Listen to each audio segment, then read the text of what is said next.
She taught him how to feel, and he taught her how to be free. The barrel by the stable door had a skin of ice on it thick as a window pane, and she went at it with the back of a hatchet, 3 hard knocks, and the sound carried clean across the yard in that cold. I was standing in the dark of the stable with a curry comb in my hand, and I stopped what I was doing to watch her break it. I don't know why. A woman breaking ice off a water barrel is the most ordinary thing in the world out here, but I watched her do it like it was something I'd paid to see. My hands didn't shake. I'll tell you that first because it's the thing that matters, the thing the whole of it turns on, though I didn't know it yet. 30 years my hands had not shook. That was what men paid for when they sent for me. Not the speed, there's faster men, I've met them. The stillness. A man who's afraid moves a half a breath too soon, and a half a breath is the whole of it. I had no fear left in me to move me early. They'd seen to that, the years had, and I'd let them. You give a thing away a little at a time, and one morning you reach for it, and the drawer's empty. So, the barrel. That was the first morning, and I'll come back to it, but I want to tell it the way it sat in me, not the way the days fell. Memory doesn't keep a ledger.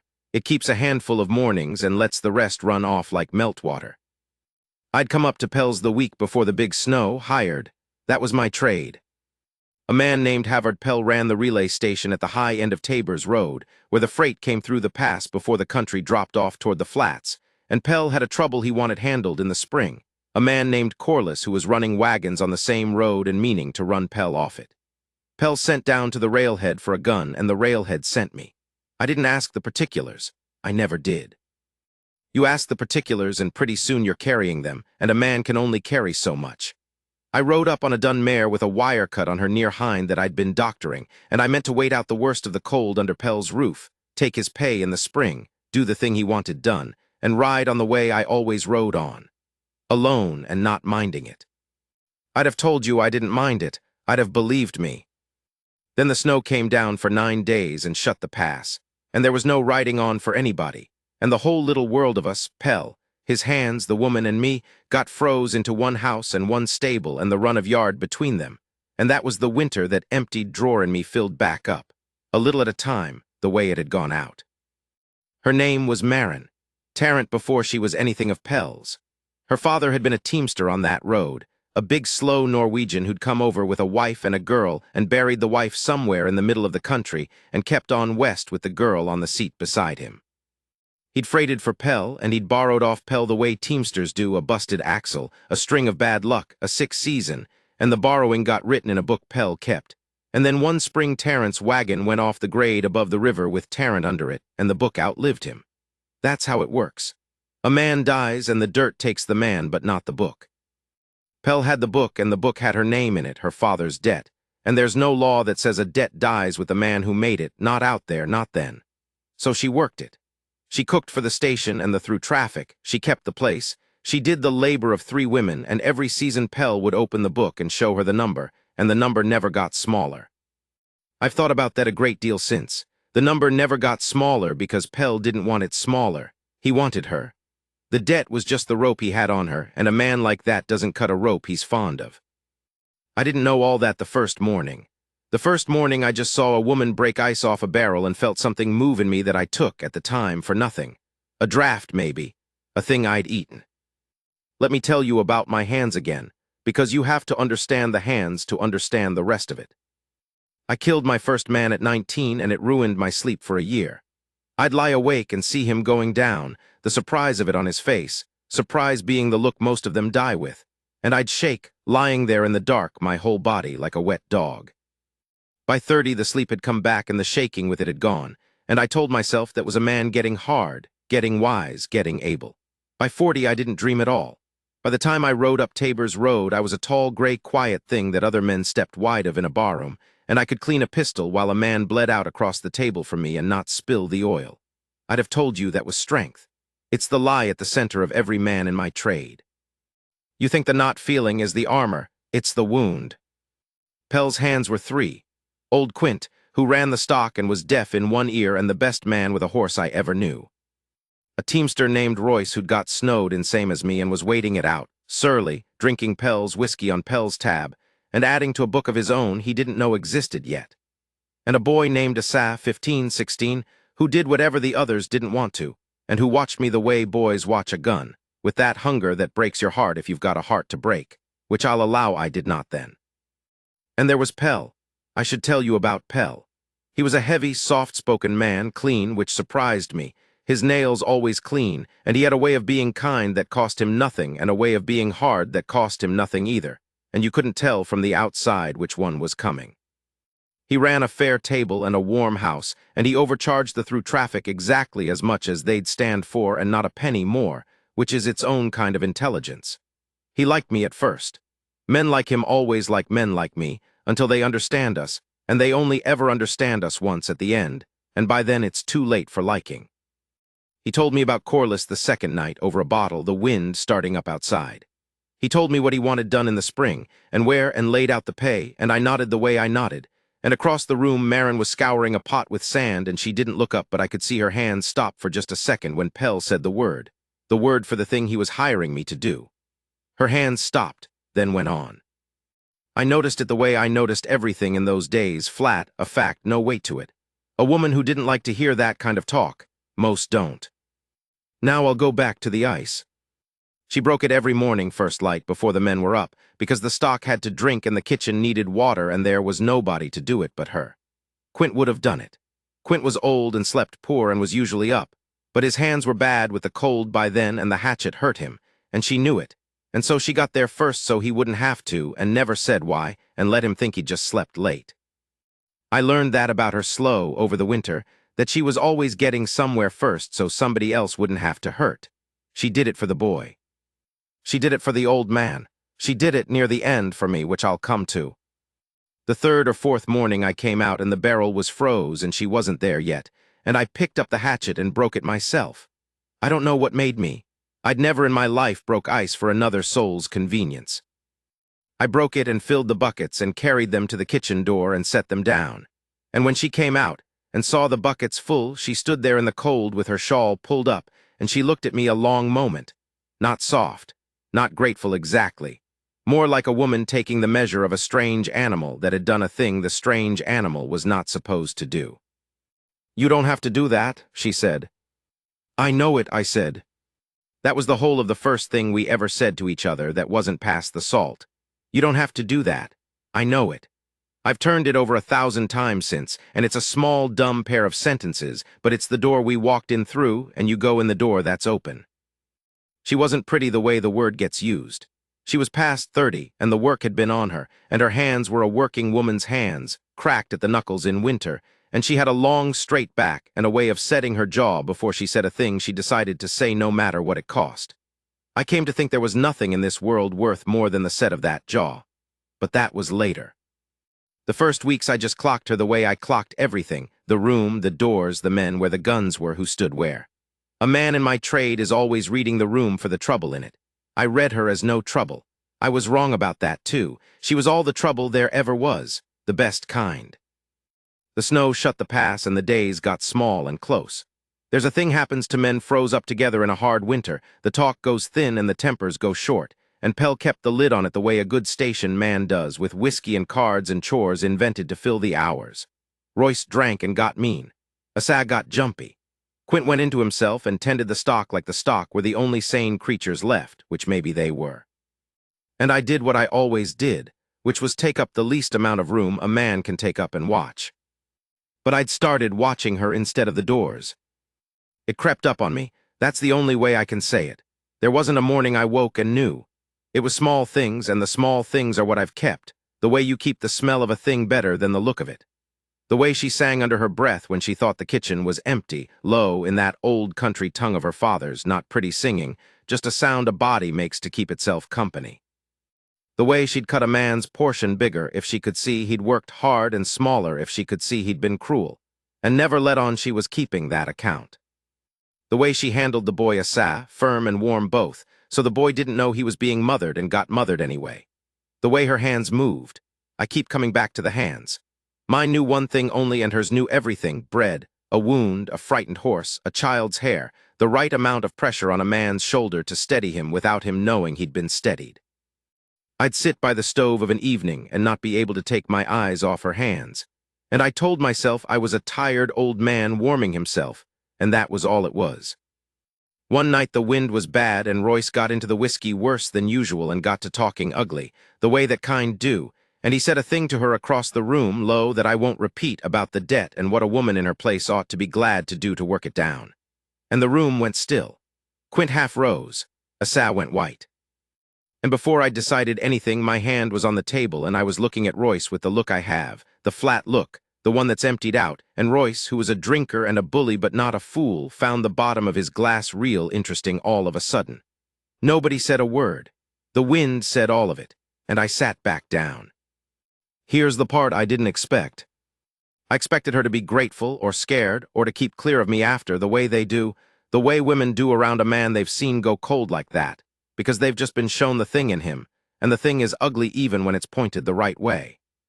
Instead, she came over later when the others had gone to their bunks, and she set a cup of coffee down in front of me, and she sat across the table, which she had never once done, and she looked at me and she said, "You scared him on purpose."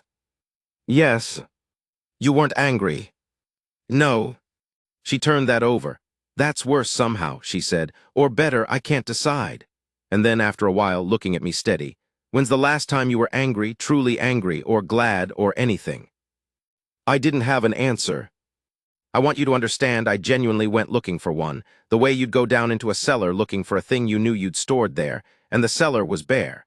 I couldn't remember the last time I'd felt the inside of a feeling instead of just the name of it. I knew the names. Anger, grief, want. I'd just not been inside one in so long I'd forgot the shape of the rooms. "It's been a while," I said. She nodded like I'd confirmed something she'd already guessed, and she didn't pity me, which I'd have hated, and she didn't preach at me, which I'd have walked away from. She just sat there a minute in the lamplight. Two people froze into a house at the top of a mountain. And then she said, "My father used to say the cold gets into a man two ways. The kind you can build a fire against, and the other kind." She got up and took the cup, mine empty now, and went off to her bed behind the kitchen, and I sat there a long time, and the stove ticked and the wind blew, and I felt, for the first time in I could not tell you how many years, lonely. Not alone. I'd been alone all along and never minded. Lonely's the other thing. Lonely's alone that started to hurt. That was her teaching me, though neither of us would have called it that, and she wasn't trying to. She just kept setting the coffee down, kept sitting across the table, kept asking the plain hard questions a person asks who isn't afraid of you and isn't trying to get anything off you. Do you know how rare that is, to be asked a thing by somebody who wants nothing but the true answer? I'd gone my whole life among men who wanted something off me. A gun, a death, a road kept open, a name to drop. She wanted nothing. She'd have given the coffee to anybody, that's the thing of it. She'd have given it to anybody, and somehow that made the giving worth more, not less, when it landed on me. I started telling her things, small at first. A horse I'd had once, a good one, that I'd run to death getting clear of a thing I should never have been in. A town in the South I'd liked, the only town I ever thought about going back to and never did. I didn't tell her about the men. You don't unbury those for a good woman to look at. But the other things, the small living things a man collects and never says out loud because there's never been anybody to say them to. I gave them to her over that winter the way you'd hand somebody, one at a time, the contents of your pockets, and she took each one and turned it over and handed it back. And somewhere in there the drawer in me started filling. I want to be honest about the order of things because the order matters. I didn't fall for her and then start to feel. It was the other way. The feeling came back first, all of it, like blood coming back into a hand that's been slept on, that pins and needles of it, near painful, and the woman was just where I was standing when it came. But she wasn't only the place where it happened. She was the cause. She'd done it on purpose, or near enough, the way you'd warm a near-froze man, not because you're sweet on him, but because you can't stand to watch a thing freeze when you've got a fire. And once it was done, I was hers whether she meant it or not. A man who's been dead 30 years and gets brought back, you can't expect him to be sensible about who did the bringing. Now I have to tell you about Pell and the book, because it's coming, and I've been keeping it off the page the way I kept it off my own thoughts for as long as I could. It was deep winter when I understood it. We were a month into the snow. I'd been doctoring the Dun's leg, and I needed grease, and I went into Pell's storeroom where he kept the stores. And Pell was in there at his little desk with the lamp and the book open, the big ledger, going down the columns the way he did. And Marin was standing in front of him with her hands folded, and I came in on the end of it, and Pell was saying in that soft, clean voice that comes spring, when the pass opened, it'd be best for everybody if she and him made it proper. married. He said it kind. He always said the hardest things kind. He said the debt could stay in the family, was how he put it, family, and the number wouldn't have to come up any more between them, and wouldn't that be a weight off her? And he smiled when he said weight off her, and I saw her hands, folded, go white at the knuckles. She didn't say no. That was the thing that near broke whatever was left in me to break. She didn't say no because there wasn't any no for her to say. Where would she go, owing what the book said she owed, in a country where a woman alone is fair game and the book would follow her? No was a thing you needed somewhere to stand to say. She didn't have anywhere to stand. So she said, "Yes, Mr. Pell," in a voice with all the living gone out of it, the voice of a woman agreeing to be buried, and Pell smiled and closed the book. And I got my grease and went back out into the cold, and I'll tell you what I felt, walking back across that yard. I felt my hands shaking. I stopped in the middle of the yard, the snow coming down soft and the lamplight gold in the kitchen window, and I held my own hands up in front of my face in the dark and watched them shake, and I did not understand it, and then I did. 30 years. 30 years of a man's hands holding still as stone because there was nothing in the world that man stood to lose. And now there was. Now there was a thing I could not stand to see happen, and the fear of it had got into me, the good, clean human fear, the fear that means you've got a stake in the daylight again. And it had gone straight to my hands, the way it had when I was 19, the way it does in a man who is alive and afraid for something he loves. She'd asked me when's the last time you felt anything. I had my answer now. It was standing in a snowy yard with my hands shaking, the most afraid I'd been since I was a boy, and glad of the fear, God help me, glad, because a man whose hands shake is a man who is still in there somewhere. She gave me that.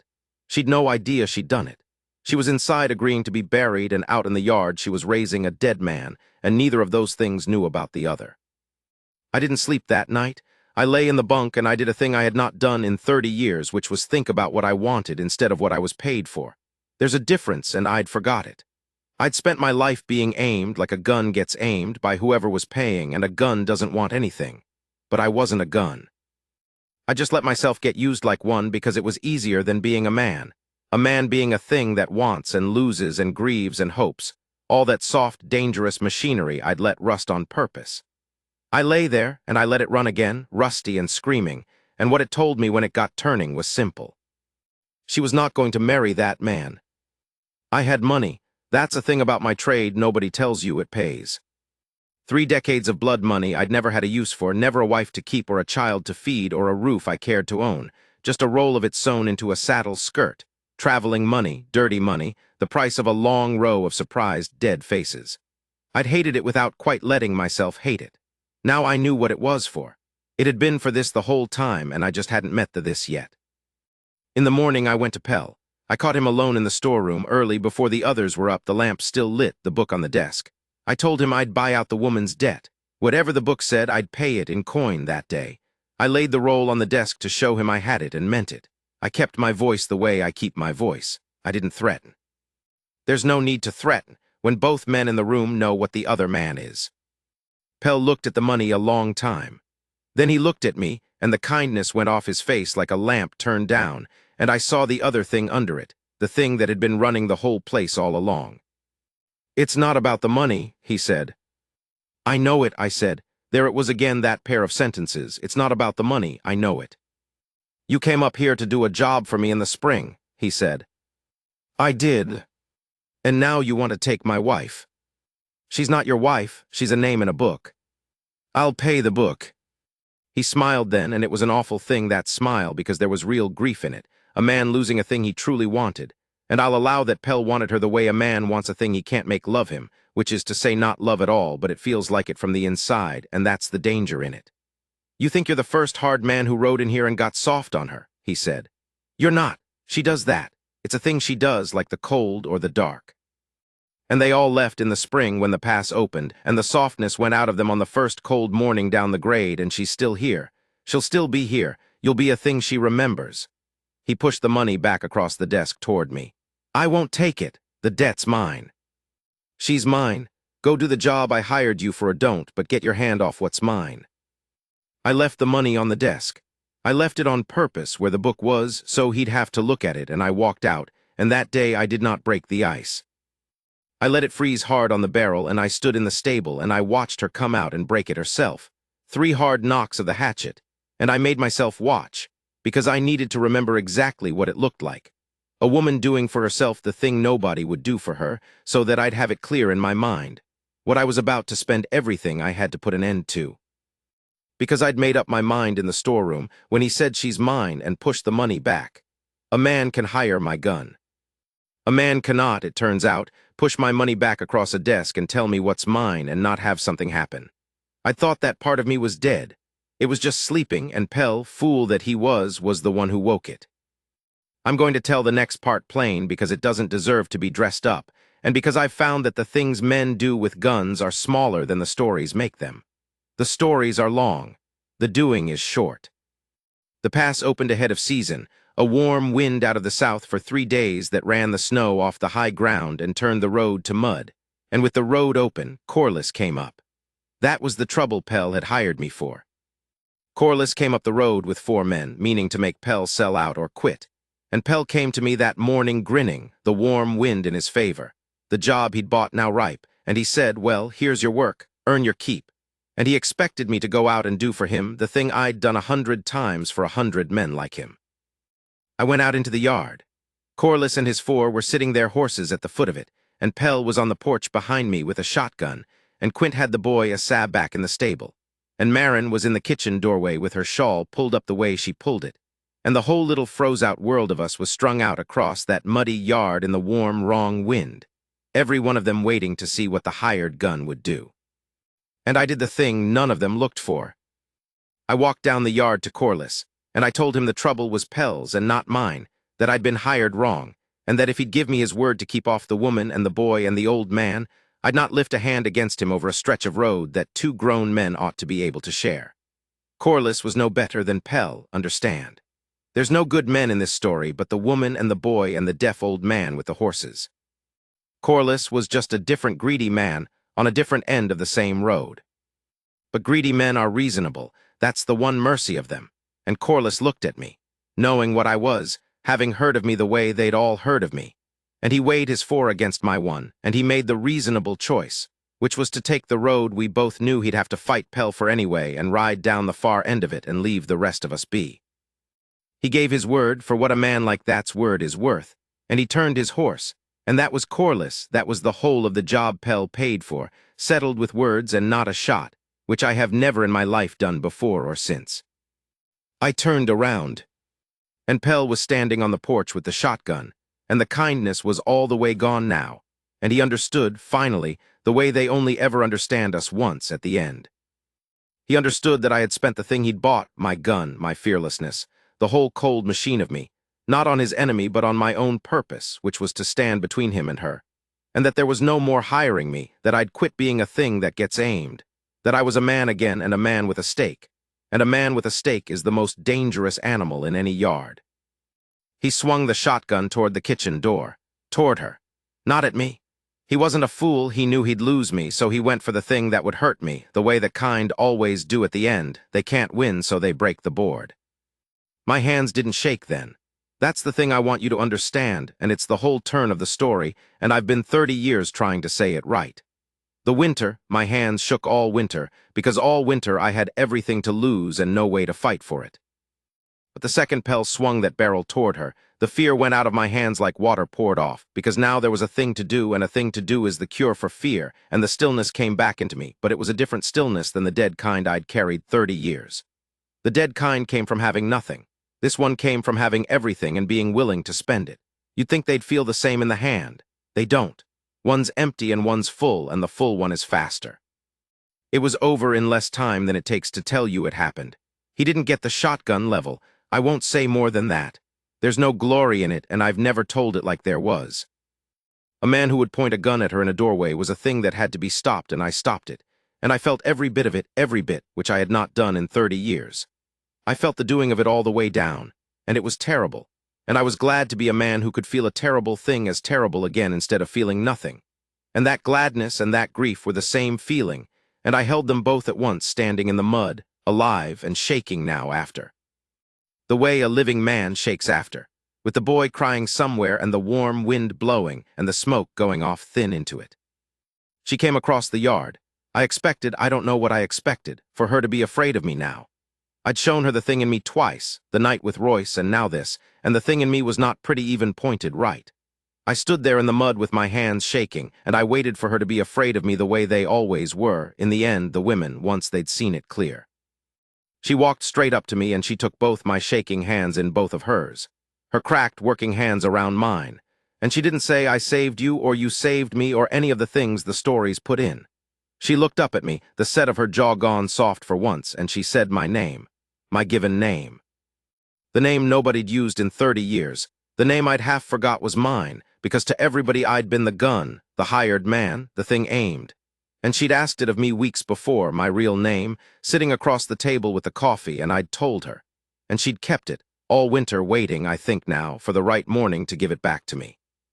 She said my name and she held my hands until they stopped shaking, and then she said, "Now you'll teach me how to live out from under a book." And that was the whole of the payload, friend, that was the gift, freely given, and I'll tell you why it landed like it did. Not because she needed saving. She'd have got herself free eventually, a woman like that, she'd have found a way, the strong ones always do, it just costs them. The gift was that she didn't have to anymore, and she chose to spend the not having to on me. She had the whole open pass in front of her come morning. The road ran two ways, and one of them ran away from every hard winter she'd ever lived. And she stood in the mud and chose the man, this gray-spent old killer with the blood not dry on him, chose him with her eyes open, knowing exactly what he was, and that's a thing no younger or richer or softer man ever got from her, and I knew it, and Pell on the ground there had been right about everything except the one thing that mattered. He'd said I'd be a thing she remembered. He had it backwards. She was the thing that made me worth remembering. She was the one made a man out of the gun. We burned the book. That night when the worst was cleaned up and the boy was quieted and old Quint had taken the stock in hand, I carried the ledger out and we put it in the kitchen stove, the two of us, and watched the columns curl and go, her name and her father's debt and all the false numbers Pell had kept from ever getting smaller, the whole rope of it gone up the pipe into the cold. She didn't cry. She watched it the way she'd watched everything, steady, taking the true measure of it. I put my arm around her by the stove and she leaned into it, and that was a new thing too. A woman leaning her weight onto me on purpose, trusting it to hold, and it held.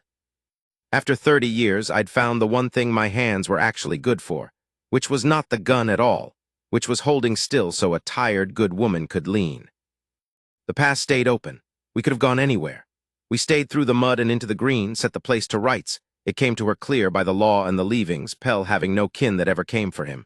And old Quint stayed on with the stock, and the boy Assass stayed on and grew into a good steady hand. And we ran the relay honest, fed the through traffic fair, kept a warm house, the two of us, and the years that I'd thought were all spent turned out to have a whole green country in them I'd never been to. I'm an old man now telling you this, and my hands have got a tremble in them that won't go, the kind that comes for all of us at the end. And she rubs them of an evening by the stove, the way she rubbed them in the mud that day, and she still sings low in the kitchen in her father's tongue when she thinks I can't hear. And I can hear. My ears are the one thing the years left alone. This morning the barrel had a skin of ice on it, the first hard one of the season, and I went out before light the way I do, and I broke it. 3 knocks with the back of the hatchet and filled the buckets and carried them up to the kitchen door and set them down. And when she came out and saw them full, she stood there in the cold with her shawl pulled up and looked at me a long moment, the way she looked at me that first morning, taking my measure. A strange old animal that does a thing it's not supposed to be able to do. "You don't have to do that," she said. "I know it," I said. And I picked up the empty buckets and we went in out of the cold together, and that's where I'll leave it, because that's the most of what a man could ask, and more than I ever thought to.